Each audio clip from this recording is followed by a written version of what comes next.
Hi guys, Jimmy McIntyre here and welcome to another episode of Photoshop Secrets.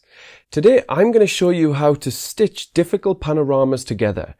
And by difficult, I just mean that Photoshop has problems when trying to blend the exposures. And I'm going to show you two different techniques to overcome this challenge.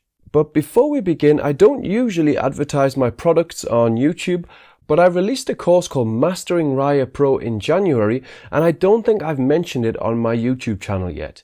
And essentially, this course will teach you my entire workflow, the steps I take to create the images that you see on my blog through Strange Lenses. And I use Raya Pro, the digital blending panel, throughout my entire workflow. So if you're looking for something else and a step-by-step guide for improving your imagery, then feel free to look into Raya Pro and the new Mastering Raya Pro course. You can see links for both of these in the description of this video on YouTube.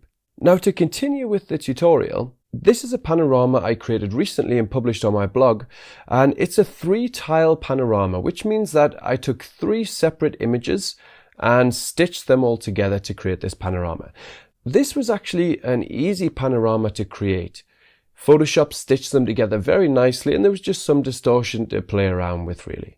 But I want to use this image just as a quick example of how to shoot a panorama. One thing that's incredibly important when we're shooting a panorama is that we leave a lot of overlap between the tiles that we shoot. What I mean by that is when we're shooting, let's say I shot 3 tiles here, and this is the first tile, this is the second tile, and this is the third tile, and I try to stitch them together in Photoshop. Photoshop will find it very difficult to stitch these tiles together because we're not giving it much information to work with. Where one tile ends, the other tile begins.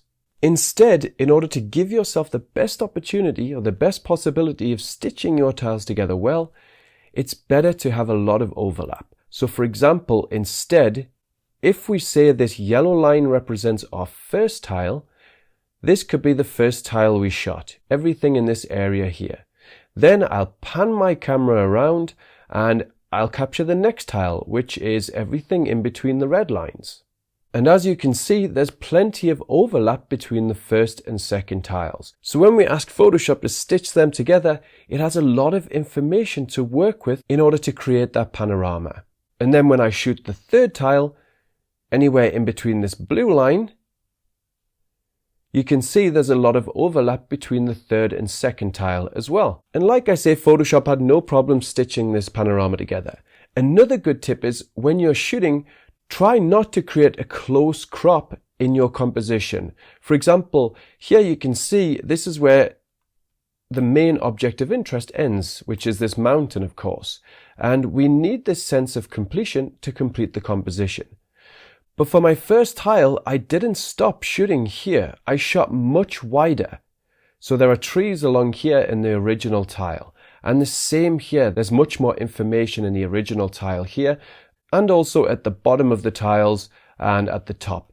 And essentially what happens is when we're shooting a very wide panorama, these were all 14 millimeters wide, we're going to have to correct a lot of distortion. And when we correct distortion, we're going to lose information on the outside of our images. So if we just shoot a little bit wider so that we have more information in our images, then when it comes to correcting any distortion, we can just crop information out that we didn't need anyway. And that way we'll still have all of the information that we initially wanted in our final image. In order to shoot panoramas that have less distortion, I recommend using a narrower focal distance. As I mentioned, this was shot at 40 millimeters, so when I stitched the panorama together, there was a lot of distortion to deal with. The narrower the focal distance, the easier the tiles will stick together. But sometimes we just don't have much choice. Sometimes the conditions are changing so quickly, so the clouds can be moving very quickly, that if we try to narrow the focal distance and shoot more tiles, by the time we're finished, the clouds will be in different positions, and even then it'll be harder to stick together. So sometimes we're forced to use a wider focal distance. So what happens if we have our tiles, they're well shot, and we're ready to stitch them in Photoshop, but when we do stitch them, Photoshop comes out with all sorts of problems. Well, let's take this image as an example. Here I have one exposure and another exposure. Clearly they look very different. This image was shot just after the sun came up, and this was shot just before. But the problem with this image is that I like the sky, we've got enough information in the sky, but I feel like the foreground's a little bit chopped off. I'd like just a little bit more information here. In this exposure, let's say I didn't like the sky, but I do actually like the sky here. I think it's very nice. We have more information in the foreground. You can see in the darker exposure, we've cropped out this rock along here and some of this plant. And in the brighter exposure, you can see we've got more information.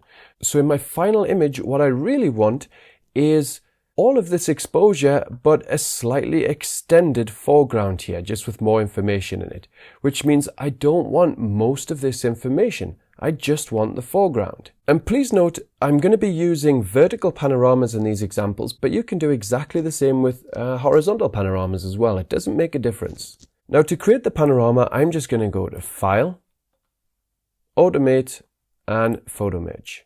And I'm just going to choose Add Open Files because these are the two files I have open in Photoshop, and press OK. Now Photoshop has attempted to stitch the tiles together, and we can see we now have that nice foreground, but unfortunately it's done a kind of strange stitching job here, and I don't blame it because these two exposures are just too different to stitch together. But nevertheless, I still want this image, so what can I do to stitch these two together? Now I should mention that Photoshop isn't the only software that can create panoramas. There are lots of different programs out there that can probably do a better job than Photoshop. For example, there's free software, and I think it's pronounced Hugen or Hugen, I have no idea, but it's a very good piece of panorama software and you can download it completely free. But since this is a Photoshop tutorial, let's look at how we can fix this. And you'd be surprised at how easy it is. Firstly, I'm just going to delete that. And what I'm actually going to do is crop this image all the way down and just use some of the information that I need. So I'm going to bring it down to around there. Now, we still have a lot of overlap for Photoshop to work with. Where we've cropped, you can see we have the top of this plant to the right, and we have the top of the plant here. And we have lots more information for Photoshop to connect the dots and blend these two exposures. So now I'm going to click on my cropped image and I'm going to save it. And I'll save it to my desktop. And when that's done, I can just go to File, Automate just as before, Photo Merge, Add Open Files, and press OK. And now this time, Photoshop has done a much better job of stitching the two exposures together. Earlier, when we saw the poor stitching around the sunset area, you can see that's really clean now because most of this just comes from one exposure. And Photoshop has only used the cropped image for the foreground there. And so the stitching looks much more natural and much better. So all you need to do in situations similar to this where Photoshop is causing a little bit of a headache, just try cropping one of the images. And it could come out with a much cleaner, much better scene like this. And I'll just crop the bottom down here. And so this is the image before, and this is the image after we stitched the two together. And there's not a huge amount of difference, but it is a good example of how this process can work.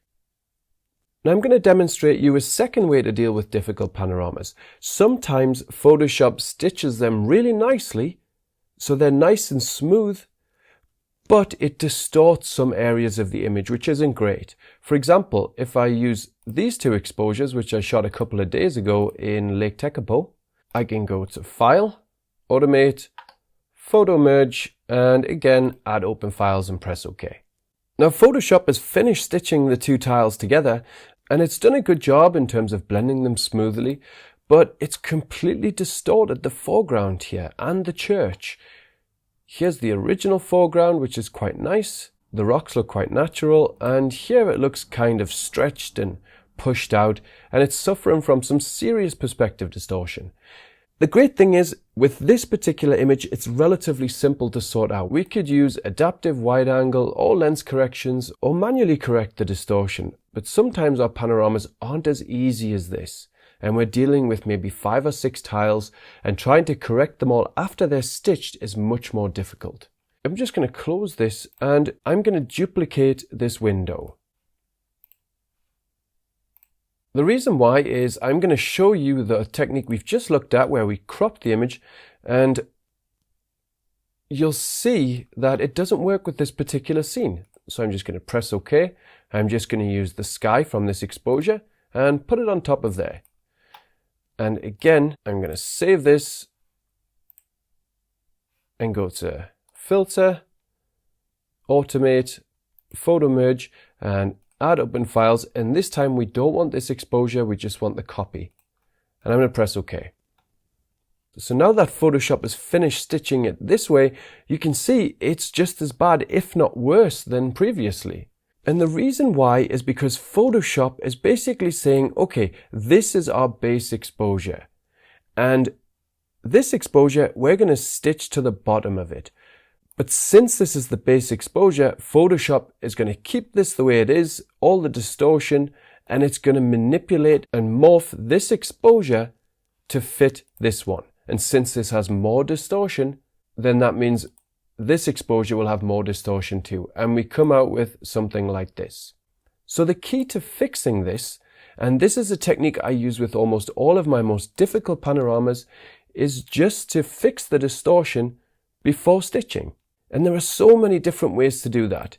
Most people know how to do that through lens corrections or through adaptive wide angle. And if you've never used adaptive wide angle, please look at the description in this video on YouTube to find a link to a video where I show you how to use it very effectively. But since most people know how to use that, I'm going to use a different method instead. I'm going to press Command and T or Control and T. And I'm going to right click and choose Perspective. Then, since the perspective distortion is going inwards like this, essentially we need to stretch out the top parts of the image. And we're just going to keep going until it's really crazy. When that's done, obviously the image looks far too flat. So to make it more natural, we right click on our image and choose Distort. And then we just drag our exposure up until the church looks normal. And I'd say about there. And I'm just going to drag it a little bit down just so it looks a little bit better. And press OK. Now don't worry if it's gone off the screen like that. It's still there. We just need to choose the crop tool and just crop up to get that beautiful Milky Way and some of the church there. And just as with the last image, you can see there's a lot of overlap between exposures. There's more than 40% here between these two tiles. So now this is done and we've corrected a lot of the distortion, we can go to File and Save, and I can save this again to my desktop. And when it's finished, we just go to File, just as we've done the last few times, Photo Merge and Add Open Files, and press OK. And now Photoshop has finished stitching the tiles together. You can see we have far less distortion. The foreground and the rocks look great and very natural, and the church itself looks very natural too. And I'll just crop this down a little bit. We don't want it to be too much of the sky, and just press OK. And so now we have a much more natural scene. And I use this technique with the vast majority of panoramas that I have difficulty with, where I've shot really wide. So if you look on my blog, you'll see Dubai light trails, where I've shot above the amazing intersection, and I corrected all of those tiles beforehand. Or you can see my Guilin image with the clouds, and I'm above the clouds and the mountains. And Photoshop really didn't like stitching that together. So I corrected the files beforehand so that they just fit nicely together, just like a jigsaw puzzle. And that's all for this tutorial. I feel like I've been talking a lot, and when I first started this video series, I was supposed to be creating quick Photoshop secrets, but the secrets seem to be getting longer and longer every time. So I hope you don't mind the longer videos. And just in case you missed it, I created a new video series called Photo Talk, where I talk about some of the theory behind shooting and post-processing. So if you go over to my YouTube channel, you'll see the latest video in this series, which talks about how important darkness is in our composition and how it controls the viewer's eyes. Until then, thank you very much for watching, and I'll see you next time.